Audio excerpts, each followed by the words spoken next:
Volvemos y tenemos en el magazine esta tarde, como les adelantábamos, a don Abilio. Don Abilio, obispo de la diócesis de Osma-Soria, muy buenas tardes. Hola, muy buenas tardes. Hoy vamos a hablar de la figura del Papa Francisco, pues bueno, por su reciente fallecimiento, también todo el panorama que se abre ante nosotros, pero si le parece, don Abilio, vamos a dar una pequeña dosis de información, una pequeña, un VTR que llamamos, una pequeña pieza, para entender quién ha sido el Papa Francisco en la Iglesia. Así que si les parece, vamos a verlo.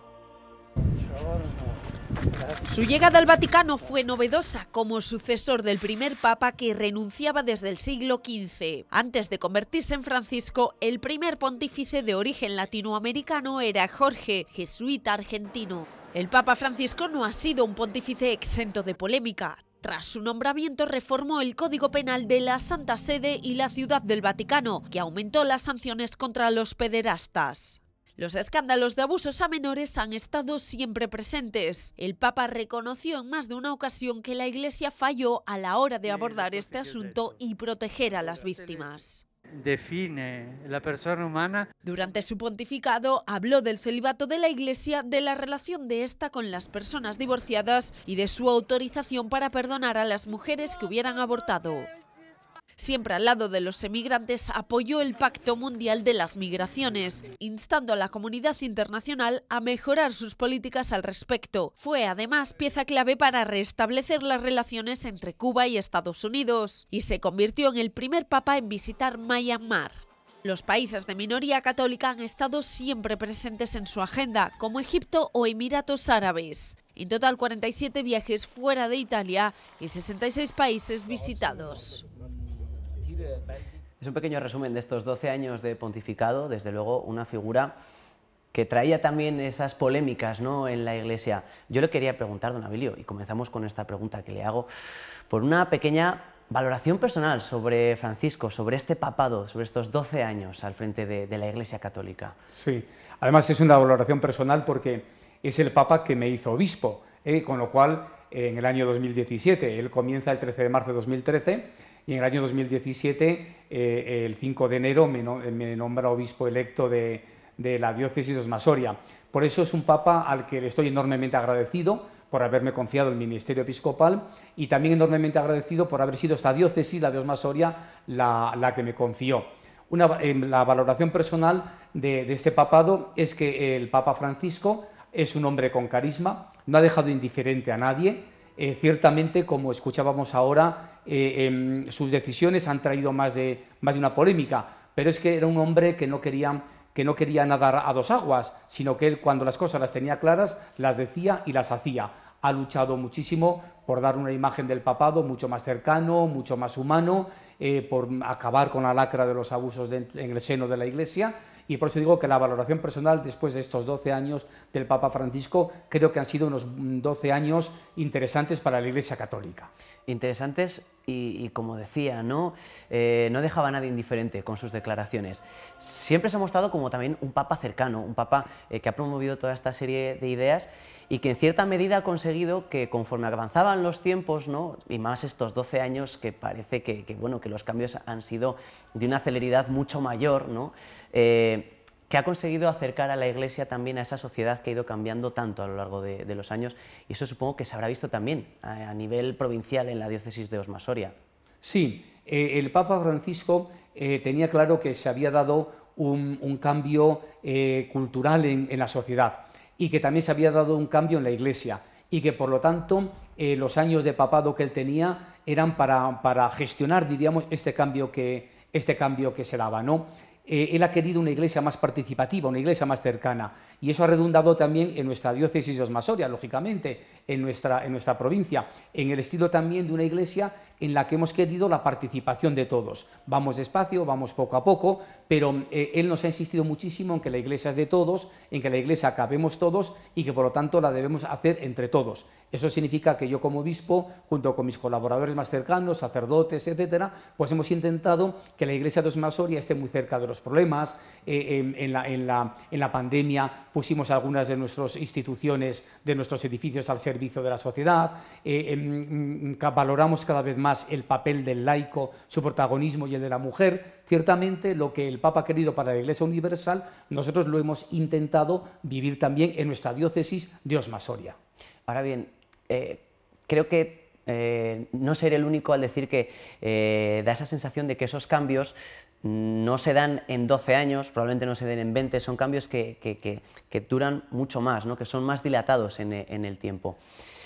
Y aquí le quería preguntar, con la elección de un nuevo papa, con un nuevo papado, ¿qué es lo que puede cambiar en este sentido, en esta línea que veníamos hablando de los cambios, de las reformas que ha llevado a cabo el Papa Francisco en la Iglesia? Bueno, esto es un enigma. Yo no me atrevo a aventurar lo que puede cambiar, porque cada papa diríamos que tiene unas características propias, ¿no? Así como Juan Pablo II pues fue un papa que luchó contra el comunismo, porque venía de unos países comunistas donde no había libertad, Polonia. El Papa Benedicto XVI sobre todo se preocupó muchísimo de ser un gran maestro que enseñara lo que era la doctrina, de recuperar también las raíces cristianas de Europa, porque él venía de un país de Alemania, de un país de Europa. El Papa Francisco, sin embargo, él viene de América del Sur y le preocupa más la cuestión social de la fe, le preocupa esa cercanía al pueblo. Él cuidó muchísimo las villas de Buenos Aires, que eran los barrios más pobres, ¿no? Y trató muy bien a los curas villeros. Por eso cada papa es de una forma, y aunque hay una continuidad a lo largo de la historia de la Iglesia, porque no se dan saltos bruscos entre un papado y otro, a mí me es difícil aventurar qué nos puede traer el Papa nuevo. Sencillamente, pues como digo, habrá una continuidad, pero seguro que también con las características que él tenga, dependiendo de su formación teológica, dependiendo del lugar donde venga, dependiendo de su forma de ser, pues nos podrá orientar más hacia un lado o hacia otro, ¿no? Siempre dentro de esa continuidad que es el papado. Lo que yo sí creo es que ha venido para quedarse el que vivamos una iglesia más participativa. Él ha insistido muchísimo en la sinodalidad, una iglesia de sinodalidad, que significa una iglesia de todos, una iglesia de caminar juntos. Yo creo que, aunque el Papa nuevo pueda traer otro tipo de características evangelizadoras, esta, la de la sinodalidad, la de preocuparnos entre todos de las cosas de la Iglesia y la de preocuparnos por los más débiles, yo creo que eso va a continuar desde luego. En la diócesis de Osma-Soria, a lo largo de estos años, bueno, le pregunto de los 12 años, le pregunto desde a partir de 2017, ¿no? Sí. Este carácter que tenía Francisco, como decimos, por ser el primer papa de origen latinoamericano, que ponía tanto el foco en las iglesias, en las pequeñas parroquias, en esa labor en la provincia de Soria que tenemos de toda la vida del cura de pueblo, no sé si eso en la diócesis de Osma-Soria también se notó, ese apoyo también a la parroquia del pueblo, a la parroquia del día a día. Sí, efectivamente el que el Papa Francisco nos pidiera lo que se ha quedado verdad en el lenguaje ahora eclesiástico, el olor a oveja, ¿no? Como pastor, es decir, que estuviéramos muy cerca de la gente, eso ha calado muchísimo en el presbiterio y en el clero de la diócesis, en el sentido de que tenemos que estar muy cerca de la gente. El Papa Francisco nos hablaba de las cercanías, que es una palabra que a él le gustaba mucho, ser cercanos a. Decía, tenemos que ser cercanos a Dios y decía, tenemos que ser también cercanos al pueblo de Dios. Se refería a los obispos y a los sacerdotes, ¿no? Ser muy cercanos al pueblo de Dios. Eso, a través de su magisterio, pues ha ido calando en nosotros, en el obispo, en el presbiterio, que queremos estar muy cerca de la gente. No abandonar los pueblos, porque haya poquita gente. Como diócesis no queremos abandonar los pueblos, ¿no? Sí que es cierto que tenemos que organizarnos, porque cada vez somos menos sacerdotes, ¿no? Pero que esa organización no significa que abandonemos a los pueblos más pequeños, sino precisamente el estar con la gente humilde, con la gente sencilla, con los pobres, nos lleva también a cuidar esos pueblos donde apenas queda ya gente. Y como decimos, precisamente uno de los retos que afronta la diócesis de Osma-Soria, que es un reto muy específico de territorios como la provincia, es el reto de la despoblación. La despoblación y también la falta bueno, de curas, ¿no? A lo largo de toda la provincia. Y respecto a esto yo le quería preguntar por el tema de las migraciones, ¿no? El Papa Francisco siempre se mostró un fiel defensor de las personas que debían migrar para buscarse un futuro, y esto es algo que en la diócesis de Osma-Soria, que en la provincia de Soria, también llega mucho, porque son muchas las personas que llegan hasta aquí, son muchas las personas que emigran. No sé si desde la diócesis se espera, como decimos, esto es una quiniela, no sabemos qué puede ocurrir de aquí a 20 días, ¿no? Pero si podría cambiar mucho este panorama en cuanto a migraciones respecto a la elección de un papa o la elección de otro papa. No, yo creo que el Papa que venga seguirá apoyando siempre a las personas migrantes, ¿no? Papa Francisco tuvo experiencia de tener una familia italiana que emigró a Argentina y por eso tiene una gran sensibilidad sobre las migraciones. Pero esa sensibilidad ha existido siempre en la Iglesia, ¿no? El derecho de las personas a migrar, porque en sus países no tienen alimento o en sus países están en guerra y por lo tanto es un derecho. Pero el Papa Francisco también hablaba, que a mí me parece muy interesante en uno de sus discursos, hablaba también del derecho a no migrar. Es decir, el derecho a quedarte en tu tierra porque se dan las circunstancias necesarias para poder quedarte.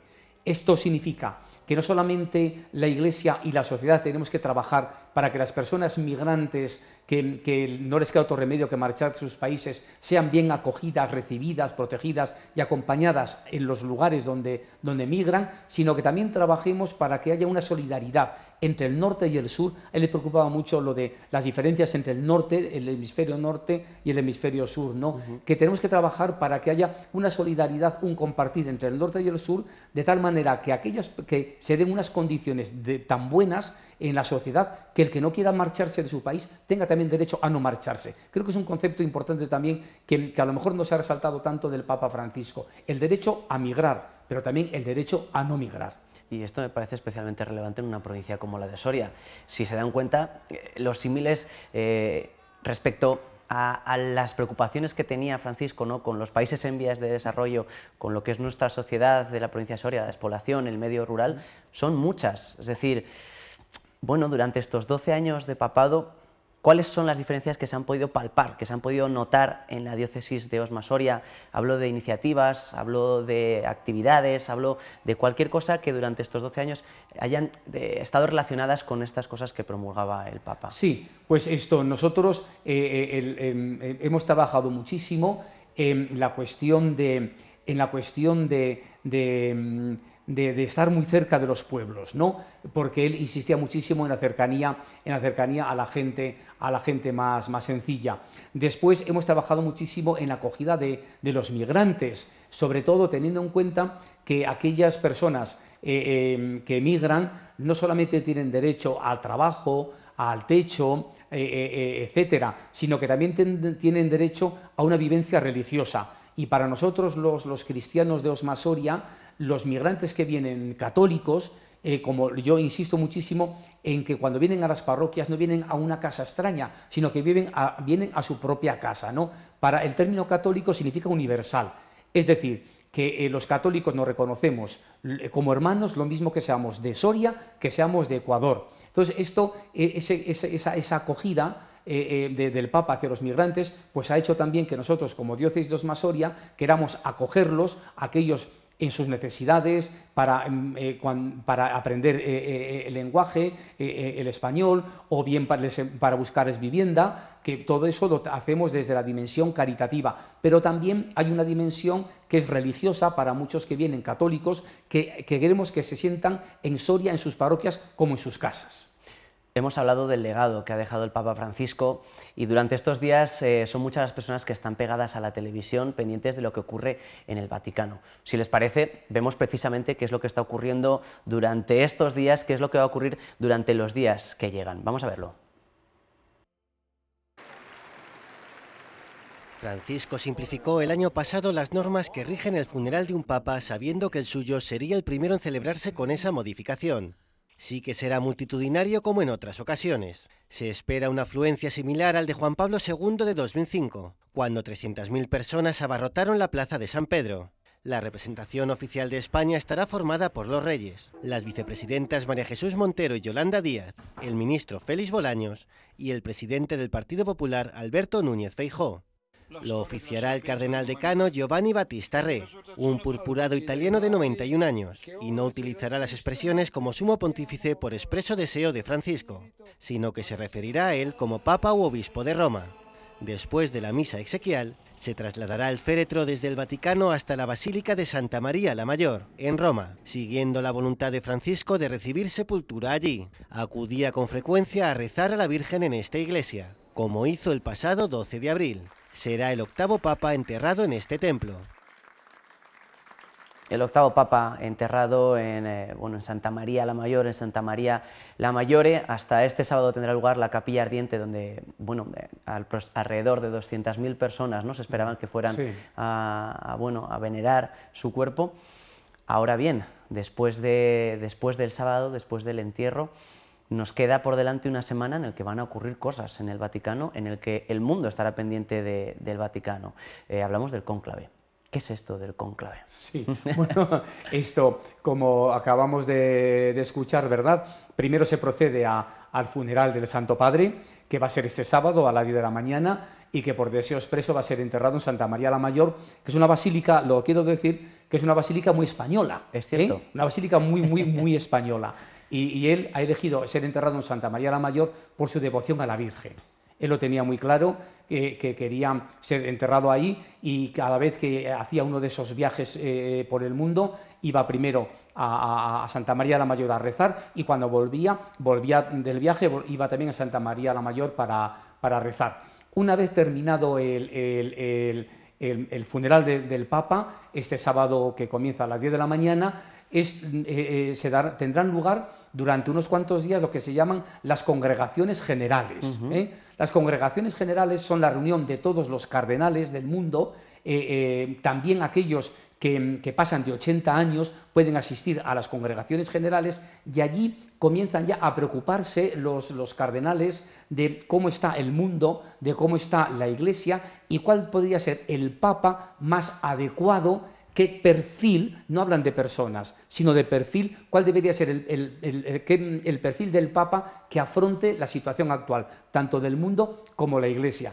Y ya después, no más tarde de 20 días, porque el cónclave tiene que hacerse no antes de 15 días de la muerte del Papa, del lunes de Pascua, y no más tarde de 20 días, con lo cual se prevé que el cónclave pueda comenzar del lunes 5 de mayo al 9-10 de mayo aproximadamente, y comienza lo que se llama el cónclave.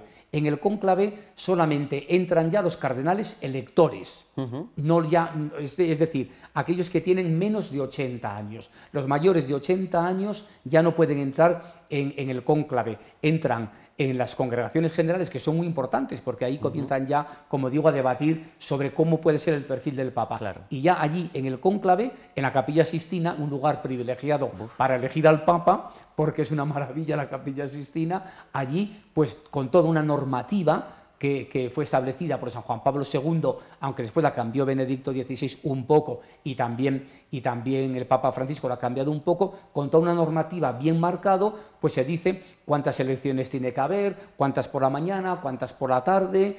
Se hace un sistema muy manual, de papeleta, o sea, no son votaciones a través de un botón o a través de una tablet, ¿no?, sino que son a través de papeletas, y hasta que se llegan 2/3. Se necesita 2/3, una mayoría muy cualificada. Esto lo quiero decir para que quede bien claro que el Papa es elegido por el cónclave, por los cardenales electores, pero tiene que haber una mayoría muy elevada, 2/3, para que así sea un Papa querido por todos, para que no haya, diríamos, unos contra otros, sino un Papa de consenso.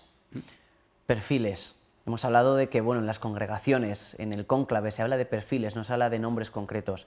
Y yo le pregunto, don Abilio, perfiles que necesite la Iglesia de hoy en día.